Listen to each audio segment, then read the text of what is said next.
Türk geldi yine diyor. Bir de Suriyeli çocuk yüzleri gülüyor. Hepsi burada. Burası Suriye'nin Soran kasabası. Burası Suriyeliler burada huzur içerisinde kendi topraklarına yaşıyorlar. Suriyeliler pankartta da görmüş olduğunuz gibi Arap, Türkmen, Kürt hepimiz kardeşiz. Bu topraklarda huzur içerisinde yaşayacağız. Malumunuz Suriye'de 7 yıldan bu yana bir iç savaş sürmektedir ve bu iç savaşta maalesef Suriye yerle bir oldu. Bir o kadar çocuk, bir o kadar kadın hayatını kaybetti. İşte pankartta da okumuş olduğunuz gibi Suriyeliler artık kendi topraklarında huzur içerisinde yaşamak istediklerini belirtiyorlar.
Suriye'de huzurlu, varlıklı yaşamak için Amerikanları istemiyoruz, Rusları istemiyoruz. Biz burada huzur içinde yaşamak istiyoruz, barış içinde yaşamak istiyoruz. Terörü lanetliyoruz.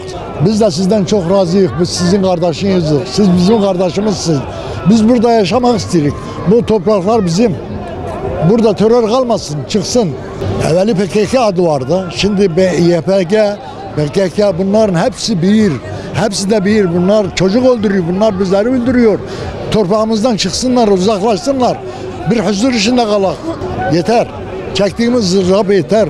Önce IŞİD geldi, bizi batırdı. Şimdi de bunlar geldi. İnşallah bunlar yok olur. İnşallah, inşallah. Biz 7 yıldır savaş içindeyiz. IŞİD ve PKK örgütleri her zaman bize saldırdılar. Yerlerimizi yıktılar, evlerimizi yıktılar. Biz artık huzur içinde yaşamak istiyoruz. Bu savaş bitsin diyoruz. Bizi PKK ve YDP, IŞİD evlerimizi harap ettiler, bizi sürgün ettiler. Şimdi Türkiye'deki olan kardeşler bütün evsizler gelip evleri yıkık nereye dönecekler, dönemiyorlar. Yapacaklar, yapamıyorlar. Evimiz, suyumuz, arabamız, bunları talep ediyoruz. Camımız yıkık yerden barabar. Camiye bir ezan sesine hasret kaldık. Öyle yani bir şeyler, yani her yardımınız olursa çok çok yani rızı oluruz.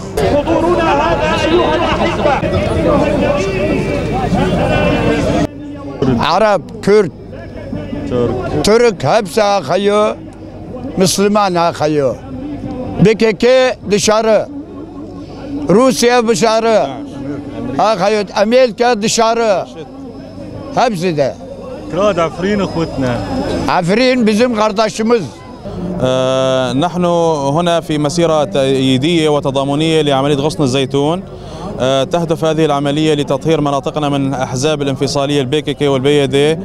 طبعا نحن هنا عرب وتركمان وكرد أخوة، نحن ضد الميليشيات الانفصالية البيكيكي والبيدي التي احتلت أرضنا، ونحن مع أخواننا الكرد لتخليصهم ولأجل حريتهم وكرامتهم في عفرين إن شاء الله.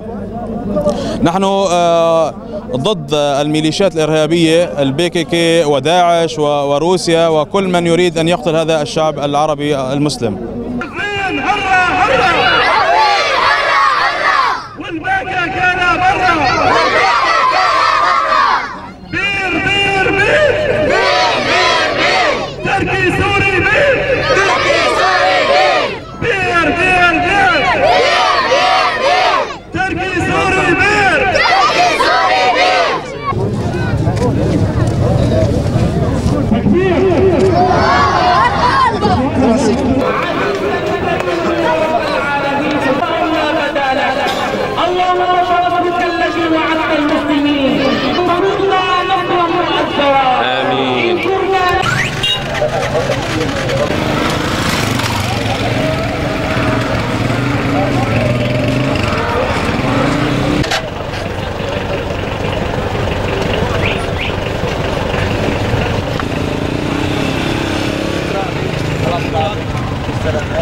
يفتح له طريق.